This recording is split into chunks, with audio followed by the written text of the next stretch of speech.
पिछले 10 सालों में मिस्टर शहजाद त्यागी सर के एक्सपर्ट गाइडेंस में आईटीएस लर्न ने एक मिसाल कायम की है। यह सिर्फ एक कोचिंग नहीं बल्कि एक सफलता का मरकज बन चुका है। मुमरा का नंबर 1 कोचिंग हब, जहां हर साल नीट और जेईई में स्टूडेंट्स ने टॉप रैंक्स हासिल की है। आईटीएस लर्न मुमरा की एकमात्र क्लास जहां के स्टूडेंट्स ने मुंबई के सभी सरकारी MBBS medical college, KEM, JJ, Nair, Sion, Cooper और शिवाजी कॉलेज में एडमिशन लिया है। और सिर्फ इतना ही नहीं, आईटीएस लर्न मुमरा की इकलौती क्लास है जहां के स्टूडेंट्स आईआईटी दिल्ली और आईआईटी खड़गपुर जैसे इंडिया के टॉप आईआईटीज में सिलेक्ट हुए हैं। अगर आप भी चाहते हैं कि आपके बच्चे डॉक्टर या इंजीनियर बने तो आईटीएस लर्न का हिस्सा बनिए। नए बैचेस शुरू, एडमिशन के लिए आज ही संपर्क करें। मुमरा और डोंबिवली में नए सक्सेस बैचेस स्टार्ट हो चुके हैं। मुंबई उच्च न्यायालय के कड़े तेवर के बाद ठाणे मनपा की एवी के कंपाउंड में महातोड़ू कार्रवाई। कई इमारतों पर पोकलेन जेसीबी से मनपा ने कार्रवाई करते हुए 3 इमारतों को किया जमींदोज। कई परिवारों को आना पड़ा सड़क पर।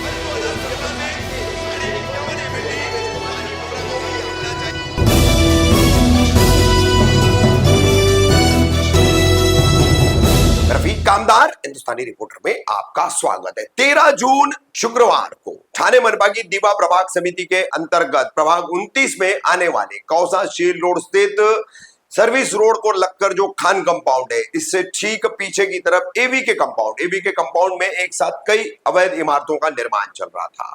इसका एक विवाद मुंबई उच्च न्यायालय तक पहुंचा। विवाद में होने वाली अवैध इमारतों का मुद्दा जो है वो याचिकाकर्ता ने मुंबई उच्च न्यायालय पहुंचाया, जिसमें मुंबई उच्च न्यायालय में justice Girish Kulkarni, justice Arif S Doctor, इन दोनों जजेस की खंडपीठ ने कड़े तेवर दिखाए। इस तेवर से अब थर्राया हुआ ठाणे मनपा प्रशासन और उसके आयुक्त बिल्कुल एक्टिव मोड में नजर आ रहे हैं। इन्होंने 13 जून को फौरन 12 जून को आदेश हुआ है और 13 जून को जो है ये कार्रवाई की है एवी के कंपाउंड में। इस कंपाउंड में शुरुआत में लगभग 7 से 8 इमारतों पर कार्रवाई की गई, जिनमें से जेसीबी और पोकलेन की सहायता से कुछ इमारतों को आधा तोड़ा गया है, कुछ हिस्सों को तोड़ा गया है, तो 3 इमारतों को पूरी तरह से जमींदोज किया गया है, एक इमारत को आधा तोड़ा गया है।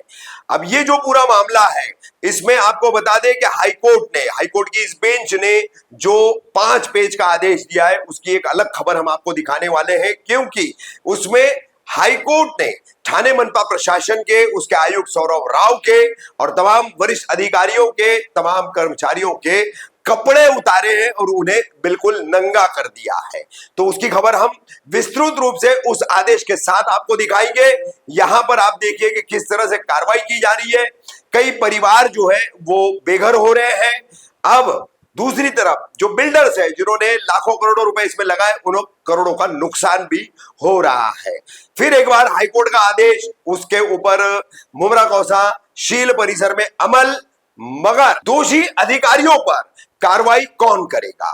अब इस पर अगली खबर में हम विस्तृत रूप से आपसे बात करेंगे हाईकोर्ट के आदेश के साथ।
तुम्ही थांबणार काय देताय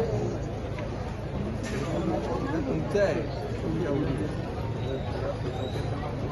चेअर करायला लागतं। आम्ही तोपर्यंत बघून घेतो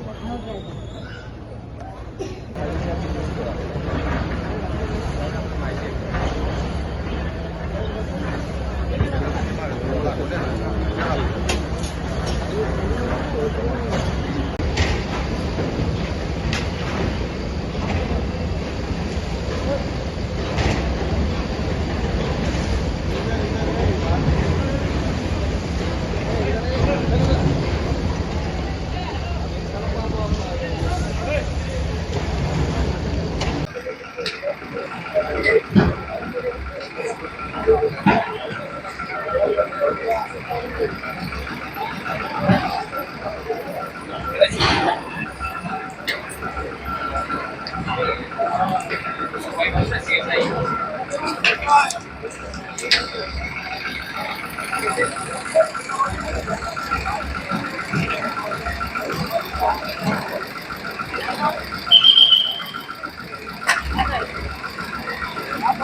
क्या मजा है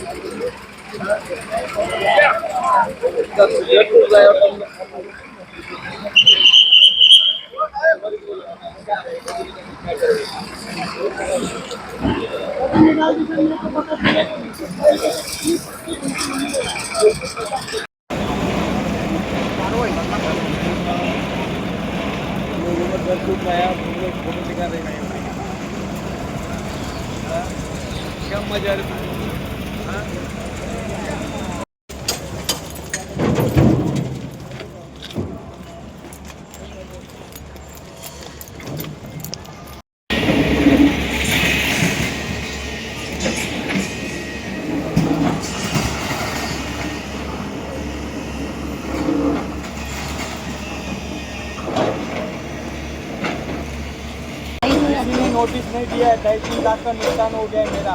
बोला भी नहीं है, आपको ये पहले लोगों को पता था मार रहा है कि- इधर। आपको ये पता था कि हाई कोर्ट में ये सब मैटर है? कुछ नहीं 1 घंटे पहले भी अगर नोटिस देते थे तो मैं खाली करता था। और अभी 2 महीने पहले मैंने यहाँ पे 6 लाख रुपए लगाया है। यहाँ पे 2 महीने पहले एक दिन पूरा फ्री दिया है। यहाँ पे पूरे मोहल्ले को पूछ लो, अगर किसी ने ऐसे बोला ना कि ये भाई ने फ्री नहीं दिया है तो आपका जूता और मेरा सर रहेगा। और ये लोग ने नोटिस भी नहीं दिया और पूरा खाली करवा दिया, पूरा तोड़ फोड़ कर दिया। 2.5-3 लाख का मेरा नुकसान हो चुका है। कुछ आपको टाइम वगैरह नहीं दिया गया? अरे बोला ही नहीं है, डायरेक्ट आई थी म्यूनसिपालिटी, डायरेक्ट लड़के लोग को बोला बाहर निकाल नहीं तो मारेगा। मैं तो जाता हूँ मार्केट में गाड़ी लेके, मार्केट में लड़के लोग का फोन आया शेर जल्दी आओ बिल्डिंग तोड़ रहे हैं। तो फिर मैं वहाँ बाजी वाले लोग को भी सबको छोड़ के आ गया। कौन से फ्लोर पे लिया था आपने? नहीं ये मेरा गाला था। अच्छा, ये गाला था आपका? गाला था? हाँ, दुकान था मेरा, ये सब सामान मेरा ही है। बोर्ड तोड़ दिया, कम से कम 80,000 का खाली मेरा बोर्ड तोड़ दिया है लोग ने।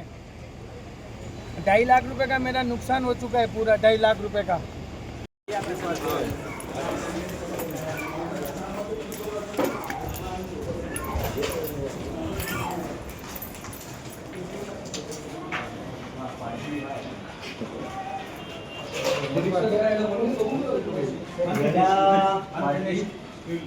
Still, sir. This is still.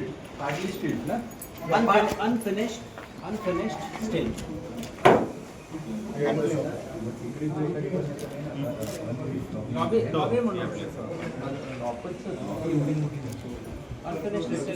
पत्रकार है।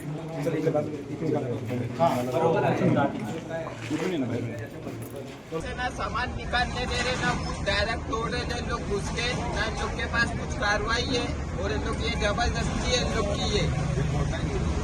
दूसरी बात, ये इलीगल बिल्डिंग बोला जा रहा है। तो जब ये इलीगल बिल्डिंग थी तब टीएमसी ऑफिसर्स लोग कहाँ थे? यहाँ पे पुलिस के जो अधिकारी थे, ऑफिसर्स थे, वो कहाँ थे? ये इतनी बड़ी बड़ी बिल्डिंगें कैसे बन जाती है? पहली बात तो कार्रवाई इनके ऊपर होना चाहिए, इनको टर्मिनेट करना चाहिए, इनको सस्पेंड करना चाहिए, उसके बाद आगे यहाँ पे कार्रवाई करना चाहिए। बिगर अधिकारी के तो यहाँ बिल्डिंग बन नहीं सकती। यहाँ पे कचरा उठाने वाला विभाग आता है, यहाँ पे मेंटेनेंस वाला विभाग आता है म्युनिसिपालिटी का, तो उनकी आंखों से दिखता नहीं है यहाँ पे इलीगल बिल्डिंग चल रही है, तब वो कार्रवाई क्यों नहीं बंद कराते? तो ये सब मिली साजिश है इनकी, मिल बांट के खाते हैं, बाद में कोर्ट का ऑर्डर आता है और डेमोलिशन करने आ जाते हैं। वो भी डेमोलिशन कैसा? लोग अंदर है, देख लो आप, बिल्डिंग के अंदर खिड़की पे लोग जमा है, सामान है, वहाँ पे लोगों को खाली करने नहीं दिया जा रहा है। ये ज्यादती बोला जाएगा, ये डेमोलिशन नहीं, ये लोगों को टॉर्चर करना बोला जाएगा। दीवा में इतनी सारी इलीगल बिल्डिंग है और भी दूसरी इतनी सारी इलीगल बिल्डिंग है, उस पर कार्रवाई कब होगी? क्या खाली आपको जीपी बिल्डिंग इलीगल दिखती है? मुमरा में इतने सारे रिजर्वेशन प्लॉट है जो आज तक नहीं मिले, उस पर इतना सारा इलीगल बिल्डिंग बन चुकी है, उस पर कार्रवाई कब होगी? तो ये एक तरफा कार्रवाई बंद किया जाए और जनता को थोड़ा टाइम दिया जाए खाली करने का सामान का, क्योंकि आप लोग कार्रवाई करें, आपके पास ऑर्डर है तो जनता आपको दखल नहीं देगी, लेकिन आपको ऑर्डर कॉपी, हार्ड कॉपी आपको जगह पे रखना है। अगर पब्लिक आपसे पूछेगी तो पब्लिक को दिखाने का आपका काम है। तो ये दादागिरी कर रहे हैं, दादागिरी बंद होना चाहिए। और ये भाई भी कुछ सामान निकालने का टाइम तो दो, छोटे बच्चे अभी बारिश मौसम का टाइम है, किधर जाएंगे छोटे बच्चे लोग? सामान का जो 1-2 लाख का सामान का नुकसान हो गया है। अस्सलाम वालेकुम रहमतुल्लाहि व बरकातुहू। उम्मीद है कि तमाम लोग खैर से होंगे। जैसा कि आप लोगों को मालूम है, खान कंपाउंड के अंदर जब से भी है, अल्लाह के करम से मैंने यहाँ पे कदम रखा है। मैं यहाँ का SDPI का प्रेसिडेंट हूँ। रोज़ बरोज़ कुछ ना कुछ हम लोग यहाँ पे काम करते रहते हैं। और आज जैसे हमको मालूम चली यहाँ पे बिल्डिंगों में कार्रवाई हो रही है, जैसे मालूम चली कि बिल्डिंग के अंदर कार्रवाई हो रही है, फौरन मैं आया और जो ऑफिसर लोग थे उन लोगों से बातचीत करने के लिए मैं अंदर आ रहा हूँ, तो मुझे अंदर जाने नहीं दिया जा रहा। बोले किससे बात करना है, कौन है तू, कौन है, कहाँ का है, क्या करेगा तू, ऐसा दादागिरी से, पटेली से एकदम बातचीत कर रहे हैं। फिर जब एक साहब थे, वो मुझे जानते थे, तो वो लेकर आए मेरे को अंदर, बोले ठीक है वो जाओ वहाँ पे बात करो। तो जब मैं बात करना शुरू किया, मैं हाथ मिला, हाथ भी नहीं मिला रहे मेरे से, चलो हाथ नहीं मिला रहे, बोले भाई चल साइड में चल, बात मत कर, आज मेरे पास टाइम नहीं है। तो सरासर कहीं ना कहीं एक तरफा एक जुल्म हो रहा है। इनलीगल अगर दिख रहा है तो हमको खान कंपाउंड में इनको दिख रहा है, इनको और कहीं नहीं दिख रहा है, दीवा में नहीं दिख रहा है, और भी इनलीगल बन रहा है, वो सब नहीं दिखता।